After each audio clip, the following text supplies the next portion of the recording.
Kwon Jun was not a man of warmth. He was a creature of shadow and steel, the right hand of a king who ruled an empire of secrets. His name was a whisper in the backrooms of Seoul, a name that meant silence, order, and consequence. He moved through the world encased in ice of his own making, a fortress built of discipline and duty. His hands were clean, but they directed hands that were not. His face was a mask of cold indifference, his eyes holding the flat, final stillness of a winter lake. Emotions were liabilities, attachments were weaknesses, and love was a myth told to children. He existed in a world of straight lines, calculated risks, and absolute control. He did not feel. He did not hope. He simply was. A force. An instrument. So, when his only friend, Min Jun, a man whose laughter was the only warmth Jun allowed himself, begged him for a favor, he agreed without question. The favor was absurd. A blind date. Min Jun was trapped in a family obligation and couldn't make it. Just go. Sit for 20 minutes, be polite, and leave, Min Jun had pleaded. She'll think I'm rude, but she won't be left waiting alone in the snow. Jun agreed because loyalty was a line he understood. He sat in his car across from the small, glowing cafe, watching the snow fall in thick, silent flakes. The place was an offense to his senses, all warm wood, cinnamon-scented steam, and soft chatter. It was a world he observed but never entered.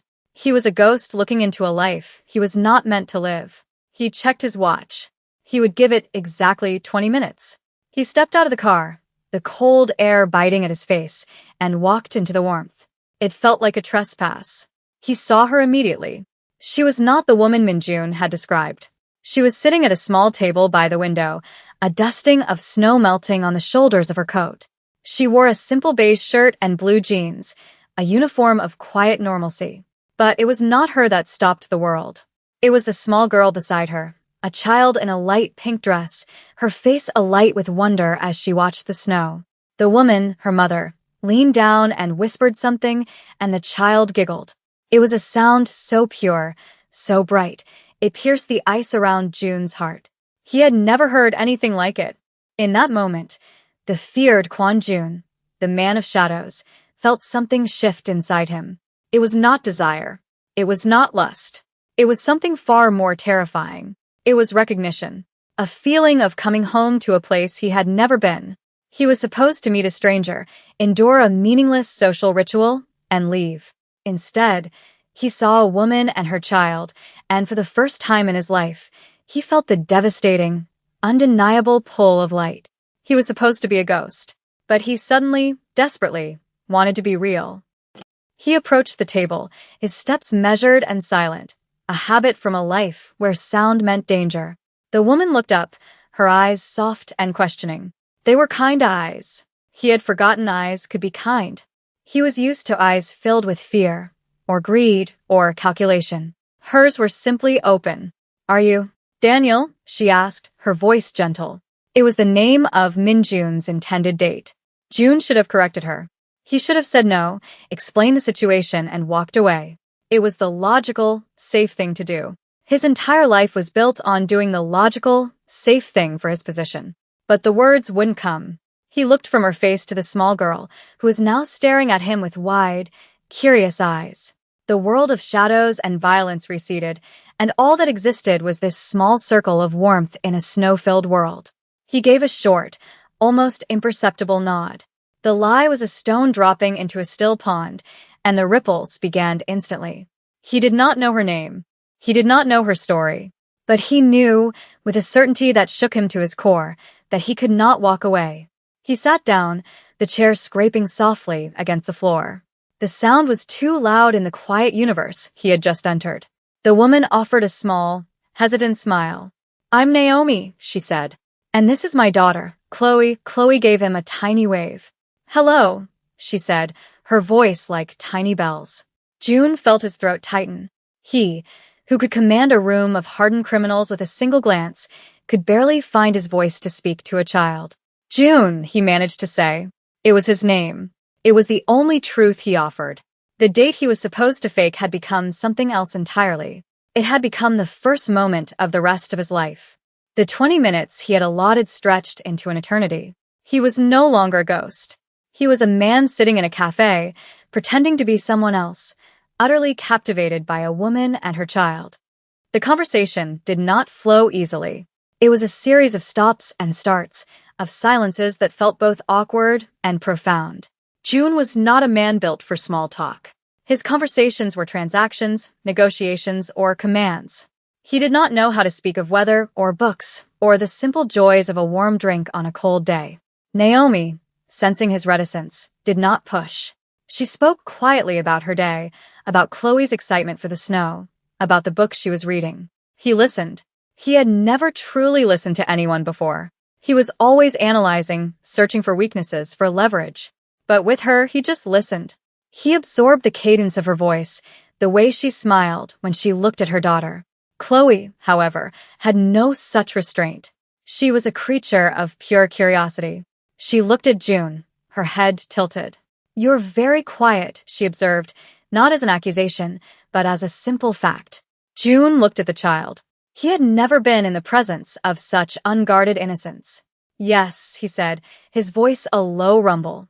"I am." Naomi gently shushed her. "Chloe, that's not polite, it's all right," June found himself saying. He was surprised by the sound of his own words. "She is correct," Chloe seemed to consider this. "My mom says quiet people are good listeners. Are you a good listener?" He met Naomi's gaze for a brief second. A flicker of something, amusement, surprise, passed through her eyes. He looked back at the child. "I am trying to be." That answer seemed to satisfy her. She went back to coloring on a napkin with a crayon she had produced from a small pocket. The simple domesticity of the scene was overwhelming. A child coloring, a mother watching, snow falling outside. It was a painting of a life he never knew existed.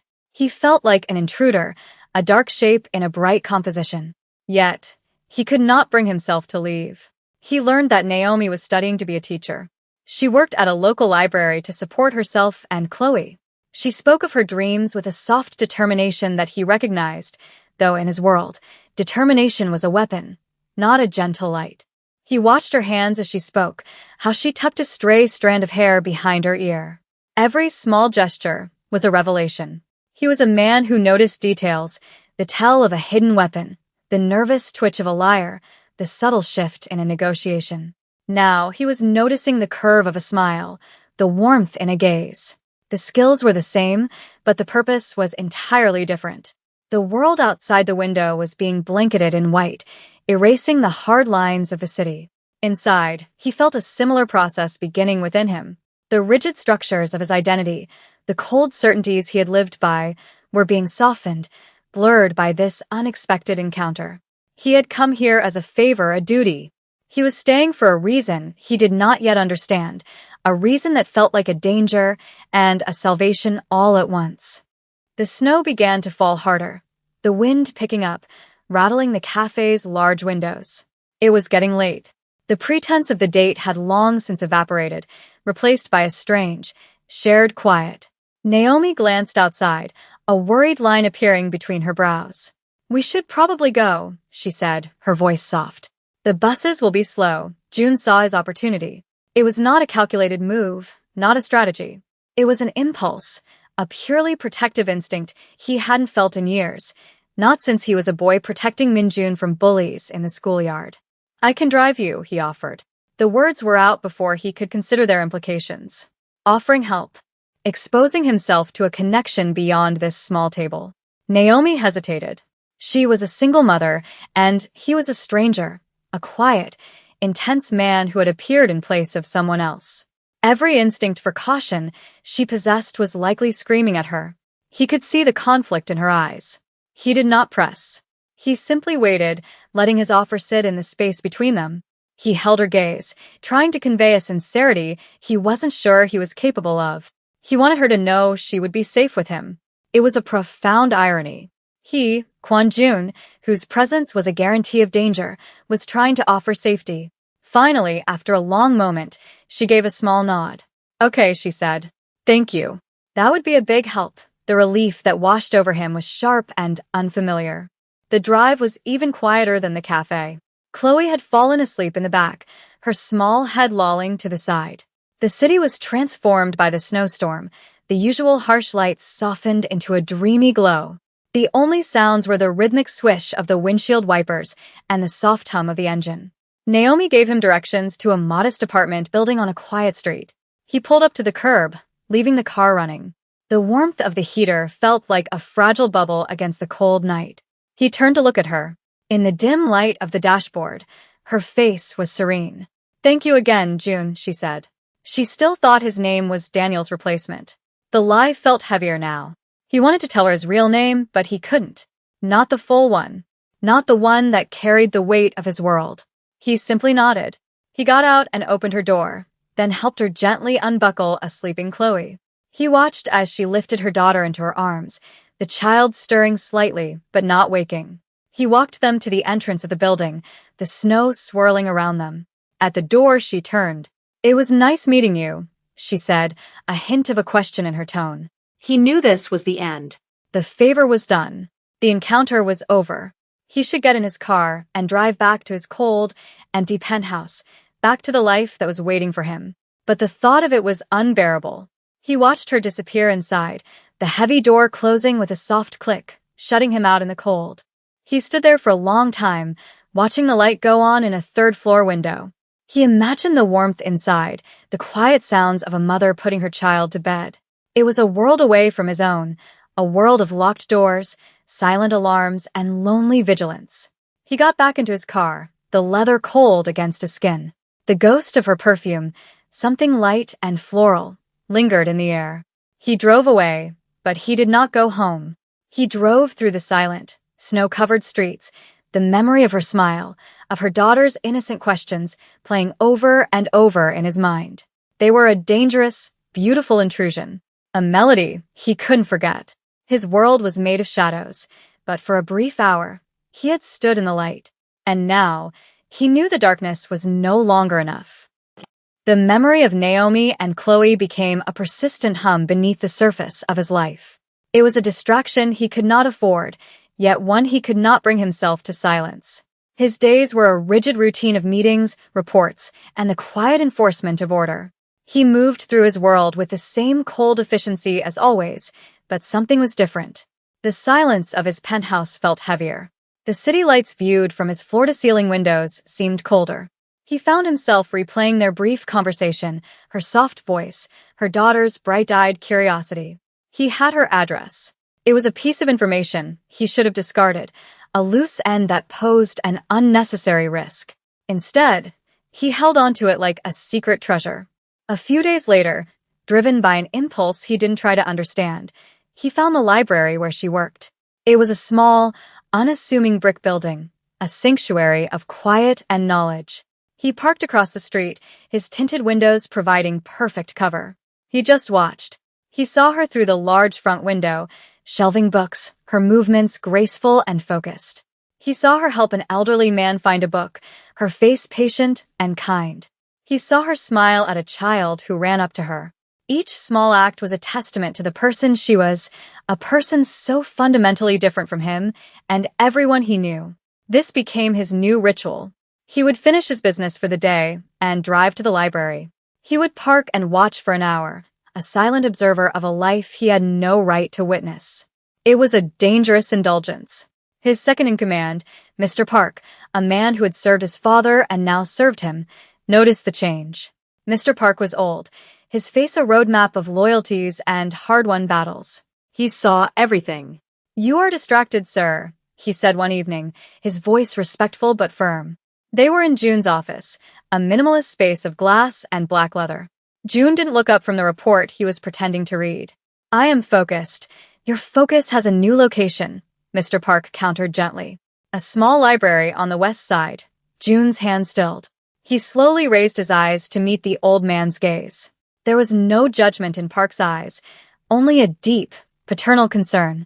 "It is nothing. Nothing is often the most dangerous thing," Park said wisely. "A man in your position, a man who will one day lead us, cannot afford a heart. It is a liability. It creates a weakness others will exploit." Every word was true. June knew it. He was the heir to an empire built on the absence of sentiment. His father had drilled it into him since he was a boy. Attachments are anchors that drown you. Love is a weapon your enemies will use against you. To pursue this feeling for Naomi was not just reckless. It was a betrayal of everything everything he had been raised to be. He was a monster, a creature of the night, and she was sunlight. To bring her into his world would be to destroy her. To enter hers would be to taint it with his darkness. The choice was clear. He had to walk away. He had to erase her from his memory, lock her away like a forgotten file. It was the only way to protect her. It was the only way to protect himself.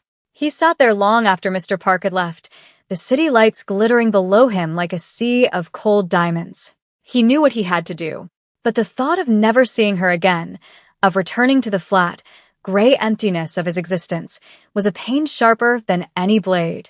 For the first time, the fortress he had built around himself felt like a prison. For a week, he held to his resolve. He did not go to the library. He buried himself in his work, pushing himself and his men with a renewed, cold ferocity. He was Quan Jun, the enforcer. That was his identity. That was his reality. He tried to force the memory of Naomi and Chloe from his mind, treating it like an unwelcome intrusion. But it lingered. In the quiet moments, in the space between breaths, he would see her smile. He would hear her daughter's laugh. The warmth of the cafe, the scent of cinnamon, the sight of the falling snow, it was all branded into him. He was at war with himself. The man he was supposed to be fighting, the man he found himself wanting to become. The battle came to a head on a Friday afternoon. He was driving back from a tense negotiation, his mind churning with threats and countermoves. His route took him past her street. He told himself not to turn. He ordered his hands to stay firm on the wheel, but they betrayed him. He found himself turning onto her block, parking in his usual spot across from the library, just for a moment. He told himself it would be the last time. He just needed to see that she was safe, and then he would leave for good. As he watched, a group of teenagers, loud and aggressive, congregated near the library entrance. They were jostling each other, their laughter sharp and cruel. An old woman tried to pass, and one of them blocked her path, mocking her. Jun's hands tightened on the steering wheel. He was a man who imposed order, but this was not his territory. This was her world. He was an observer, nothing more. Then, the library door opened. Naomi stepped out. She saw the situation, saw the old woman's fear. She didn't hesitate. She walked calmly toward the group. "Excuse me," she said, her voice steady, but not confrontational. "Can you please let her pass?" The leader of the group, a tall boy with arrogance in his eyes, turned on her. "What's it to you?" he sneered, stepping into her space. Jun felt a cold rage ignite within him. It was an old, familiar feeling, the instinct to eliminate a threat. But he remained still, watching. Naomi did not back down. "She's trying to get home," she said simply. "There's no need for this," the boy laughed and shoved her shoulder. Not hard, but it was enough. It was a line crossed. In that instant, Jun's war with himself was over. He was out of the car before he even made a conscious decision, his movements fluid and silent. He didn't run. He walked. But his presence shifted the very air on the street. The teenagers felt it first. Their laughter died. They turned and saw him approaching. He wore a dark, tailored coat, his face impassive, his eyes like chips of obsidian. He did not say a word. He simply stopped a few feet away and looked at the boy who had pushed her. He didn't raise his voice. He didn't make a threat. He didn't have to. His stillness, his absolute lack of fear, was more terrifying than any weapon. The boy's bravado crumbled. He looked away, suddenly unable to meet Jun's gaze. He mumbled an apology and herded his friends away, their retreat hasty and disorganized. The street was quiet again. Naomi stood there, shaken but unharmed. She looked at him, her eyes wide with surprise and recognition. "You," she breathed. The man from the cafe, this was it. The turning point. He could nod, get back in his car, and disappear from her life forever, a silent, mysterious protector. He could preserve the distance, keep her safe by remaining a ghost. Or he could step out of the shadows. He could choose her. He met her gaze, and for the first time, he let her see something beyond the cold mask. A flicker of vulnerability. A hint of the man inside. "Are you all right?" he asked, his voice low. She nodded, still processing what had just happened. "Yes." "Thank you. My name is Jun," he said, formally this time. "I apologize for the other night. My friend was supposed to meet you. I was just filling in." He was offering a piece of the truth, an explanation for his presence. "I see," she said slowly. He took a breath. The choice was made. "I was hoping," he began, the words feeling foreign on his tongue, "that I could buy you a coffee." As a proper introduction, Naomi looked at him, truly looked at him, seeing the quiet intensity, the coiled strength, and something else she couldn't quite name. A deep, profound loneliness. She should have said no, but his eyes held hers, and in them, she saw not a threat, but a plea. "I'd like that," she said. Their coffees became a weekly ritual. They met at the same small cafe, at the same table by the window. At first, the conversations were tentative, explorations of safe territory. He learned about the subjects she was studying, her passion for children's literature. He learned that Chloe was bright and funny, that she loved to draw and hated broccoli. He listened, absorbing every detail, committing them to memory as if they were vital intelligence. In return, he offered carefully curated pieces of himself. He told her he was in business, a vague field of import and export that explained his long hours and serious demeanor. He spoke of Minjun, his one friend, painting a picture of a life that was quiet and solitary. The lies were omissions, not fabrications, but they felt like a chasm between them. He was building a bridge to her, but he knew it was built on a foundation of deceit. Yet his actions spoke a different truth. He was unfailingly gentle with her. He was always on time. He would listen for hours without interruption, his focus entirely on her. His silence, which she had first found unnerving, became a comfort. It was a steady, grounding presence in her busy life. She started to see past the intimidating exterior to the man beneath. A man who was lonely. A man who was, in his own quiet way, incredibly kind. One afternoon, as they were leaving the cafe, she stumbled on an icy patch of sidewalk.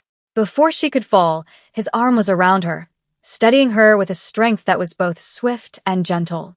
He held her for a second longer than necessary, and in that moment, the space between them crackled with an unspoken energy. "Thank you," she whispered, her heart beating a little faster. He simply nodded, his hand lingering on her arm before he let go. It was the first time they had touched beyond a handshake, and the contact sent a jolt through him. It was a touch he had not realized he was starving for. He started to find small ways to be in her life, to help in ways that were tangible and real. He noticed her mention a wobbly table at the library where she studied. The next day, he showed up with a small toolkit and fixed it, his movements precise and efficient. She came out to find him finishing up, looking entirely out of place amongst the stacks of books in his expensive suit, yet somehow, he fit perfectly. "How did you know?" she asked, a smile playing on her lips. "I listen," he said. It was the simplest, most honest thing he had ever told her. And she believed him. She began to trust him. She trusted the man he presented to her, June, the quiet businessman, the good listener, the steady presence who fixed wobbly tables and held her arm when she slipped. She didn't know that his hands, the same hands that had so carefully tightened a screw for her, were capable of signing orders that could end a man's career or his life. She didn't know that his steady presence was the result of years of disciplined, violent control. She was falling for a man who didn't fully exist. And he was falling for her, knowing that the truth of who he was could destroy everything he was so carefully trying to build. The trust between them was a fragile, beautiful thing, and he knew, with a growing sense of dread, that it was a trust he hadn't earned. The true test came unexpectedly. Naomi had to work a late shift at the library, and her usual babysitter canceled at the last minute. She was frantic, with no one else to call. As a last resort, with a hesitation that was palpable even over the phone, she asked June. She expected him to refuse. It was too much to ask of someone she was just getting to know. To her surprise, he agreed immediately, without a single question. "I'll be there," was all he said. He arrived at her small, cozy apartment, feeling more nervous than he had before any high-stakes negotiation. This was Chloe's world, a world of colorful drawings taped to the walls and toys scattered on the floor. It was a world of warmth and life. Chloe greeted him at the door, her eyes wide. She remembered him. "The quiet man," she said. Naomi gave him a whirlwind of instructions about dinner, bedtime, and favorite stories. He just nodded, absorbing it all. Then she was gone, leaving him alone with her daughter. The silence that fell was immense. He was a man who commanded legions, but he had no idea how to talk to an 8-year-old girl. Chloe saved him. She took his hand, her small fingers wrapping around his. "Are you going to read me a story?" she asked. "Mom said you have a good voice for stories." Like a friendly bear, he let her lead him to a small bookshelf filled with picture books. She chose one about a lost star searching for its home. He sat on the small sofa, feeling ridiculously large, and she curled up beside him. He opened the book and began to read. His deep voice was hesitant at first, stumbling over the rhyming, whimsical words. He had never read a children's book before, but as he continued, he found a rhythm. He read about the little star's journey, its fears, and its hopes. He felt Chloe lean her head against his arm, her breathing growing slow and steady.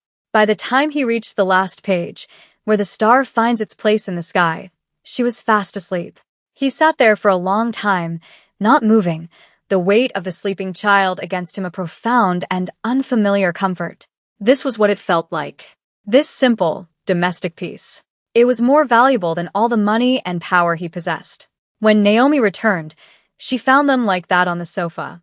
Chloe was asleep on his shoulder, and he was watching over her, his expression softer than she had ever seen it. He looked up as she entered, and their eyes met. In that moment, something shifted between them. The careful distance they had maintained collapsed. She saw not just a kind man, but a man capable of immense tenderness. And he saw in her eyes not just gratitude, but a dawning affection that mirrored his own. He started to become a regular part of their small world. He would bring dinner over on nights when he knew she was tired from work and classes. He would help Chloe with her math homework, his logical mind finding a strange satisfaction in her simple problems. He walked with them in the park on a rare sunny winter day. He was learning a new language, the language of family, of care, of quiet devotion. The ice around his heart was not just cracking, it was melting away, revealing something he never knew he had. The man he was in her apartment, reading stories and checking homework, began to feel more real than the cold, calculating figure he was in his other life. He was living a double life, and the strain was beginning to show. But the joy, the quiet, simple joy he found with Naomi and Chloe was addictive. It was a light so bright, he was terrified of the darkness he knew he was hiding from them. The collision of his two worlds was inevitable. It began with his friend, Minjun. Minjun saw him one afternoon, walking with Naomi and Chloe, laughing at something Chloe had said. The look on Minjun's face was one of utter shock, quickly followed by deep concern. Later that night, he confronted June. "What are you doing?" Minjun demanded, his voice tight with worry. "This isn't a game. That woman, that child, they have no idea who you are. You are putting them in unimaginable danger." June's face was grim. "I am careful." Minjun scoffed. "There is no careful in our world. You know the rules. You know what happens to attachments. Have you forgotten what happened to your father's associate when his family was targeted?" June flinched. He had not forgotten. It was a lesson seared into his memory. "She is different," he said, the words feeling weak even to his own ears. "They all are until they're not," Minjun said, his voice softening. "June, I am your friend. I am begging you. End this before they get hurt." "Before you get hurt," the warning hung in the air, heavy and prophetic. It was a prophecy that came true less than a week later. A rival faction, seeking to test June's resolve and probe for weaknesses, made their move. They were too smart to attack him directly. Instead, they sent a message. One evening, as Naomi and Chloe were returning home, they found the entryway of their building vandalized. Hateful symbols were spray-painted on the walls, and their front door was marked with a single, dead snake, the symbol of June's clan, a message intended only for him. It was a warning. "We know where you are. We know what you care about." Naomi was terrified. She called the police, then she called him, her voice trembling. June was there in minutes, his face a mask of cold fury. He saw the graffiti, the symbol on her door, and a chilling dread washed over him. This was his fault. He had brought this darkness to her doorstep. He had been arrogant, believing he could keep his world separate. He had failed. He got them into his car and took them to a hotel, ensuring they were safe. He called Mr. Park and gave a series of quiet, lethal commands. The problem would be dealt with. The rival faction would regret their move. But the damage was done. The illusion was shattered. He sat with Naomi in the sterile hotel room after Chloe had fallen asleep. The silence was thick with fear and unspoken questions. He knew he could not lie anymore. He could not protect her with falsehoods. The only thing he could offer her now was the terrible, brutal truth. "Naomi," he began, his voice rough. "There are things about me you don't know," he told her everything. He spared no detail. He told her about his family, about the organization they ran, about his role as an enforcer. He told her his name was not just June, but Kwon June, a name that carried weight and blood. He watched as her expression shifted from confusion to disbelief, and finally to a horrified understanding. The man she had led into her life, into her daughter's life, was a lie. The kindness, the gentleness, it was all real, but it was wrapped in a life of violence and crime. "You lied to me," she whispered, her voice breaking. It was not an accusation. It was a statement of profound, soul-crushing betrayal. "From the very beginning, I did it to protect you," he said, the excuse tasting like ash in his mouth. "Protect me," she said, a bitter laugh escaping her. "By bringing this world to my front door? By letting my daughter grow attached to a man who is one of them?" She stood up, wrapping her arms around herself, as if to hold herself together. "I need you to leave," she said, her voice devoid of emotion. It was colder than any command he had ever given. "I can keep you safe." "No," she cut him off, her voice gaining strength. "The only way we will be safe is if you are gone. From our lives. Forever." He looked at her, at the woman he loved, her face pale with betrayal and fear. He had done this. He had broken her trust, shattered her peace. He had brought the shadows into her light and extinguished it. He stood up, the movement feeling heavy, final. He walked to the door without another word. He paused with his hand on the knob, turning back to look at her one last time. "I am sorry," he said. The words were inadequate. They were nothing. He opened the door and stepped out, the click of the lock behind him sounding like a judgment. He was back in the cold, alone. And this time, he knew he deserved it. The world June returned to was the one he had always known, but it no longer fit. The shadows felt suffocating. The power he wielded felt hollow and corrupt. He moved through his days like a phantom, his body performing the necessary functions of his role while his mind and soul were miles away, in a sterile hotel room with the woman whose heart he had broken. The fury he had directed at his rivals was swift and absolute. The faction that had threatened Naomi was dismantled, its leaders vanished. He made it clear, through a series of brutal but silent actions, that there were lines that could not be crossed. He had re-established his dominance, his reputation for cold-blooded efficiency stronger than ever. But it brought him no satisfaction. Every victory felt like a defeat. He was the king of a dead-end kingdom, ruling over an empire of dust. He was haunted by the memory of Naomi's face, the devastation in her eyes. Mr. Park watched him with a sad, knowing silence. He did not say, "I told you so." He did not need to. The emptiness in June's eyes was confirmation enough. An opportunity arose, the kind of moment his entire life had been building toward. The old head of the Serpent clan, a man who saw June as a son, was preparing for a partial retirement. He offered June control over the clan's entire North American operation. It was a kingdom. Unprecedented power, wealth, and influence would be his. It was everything his father had ever wanted for him. It was the culmination of his life's training. The old June would have accepted without hesitation. It was his destiny. But he was not the old June anymore. He looked at the offer, at the future of power laid out before him, and he felt nothing but disgust.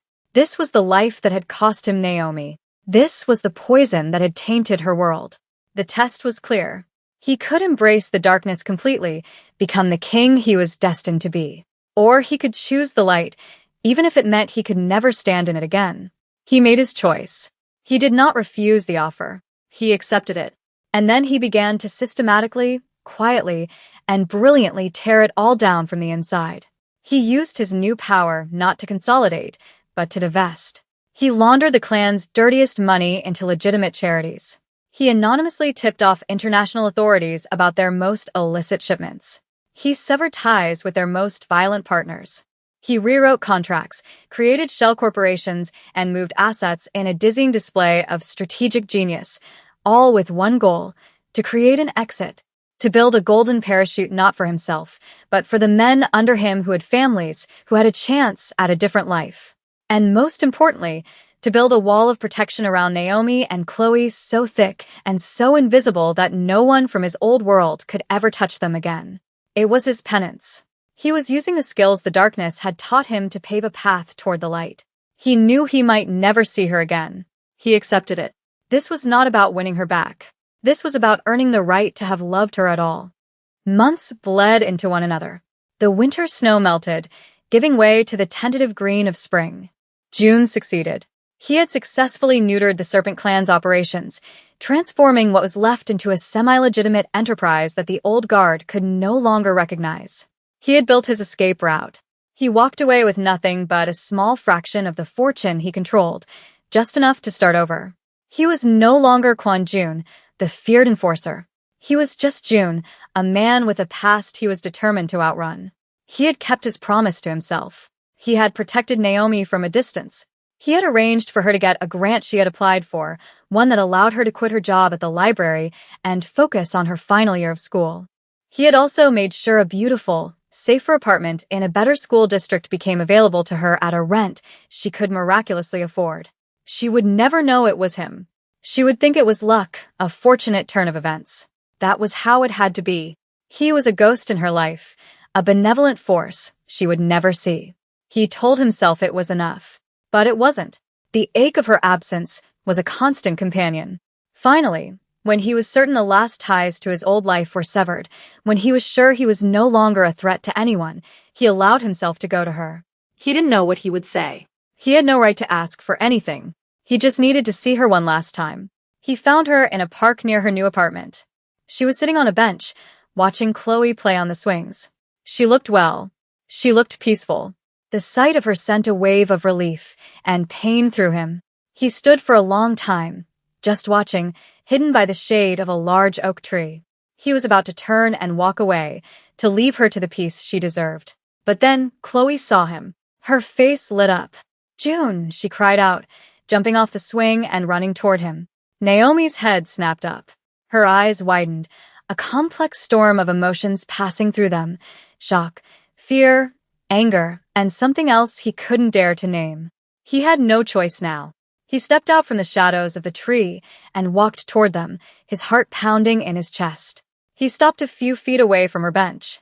He was no longer wearing the severe, expensive suits. He was in simple jeans and a plain sweater. He looked ordinary. "Naomi," he said, his voice quiet. She stood up slowly, her body tense. "What are you doing here?" "I told you to stay away, I know," he said. I had to see that you were all right. And I had to tell you that it's over. All of it. I'm out." He didn't offer excuses. He didn't try to explain the things he had done for her from the shadows. He simply laid the truth at her feet. "You and Chloe are safe. I can promise you that now. You will never have to worry about that world again." He saw the flicker of disbelief in her eyes, the cautious hope. He had said everything he came to say.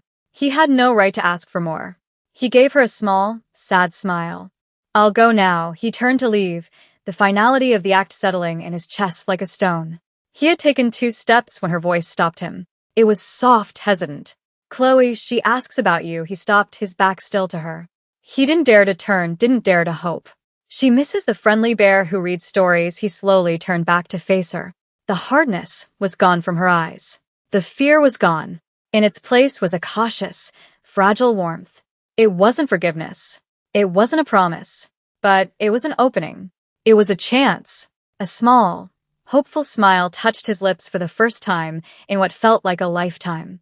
The peace was not yet won. The trust was not yet rebuilt. But for the first time, the path forward was not dark and solitary. It was lit by the faint, gentle glow of a second chance.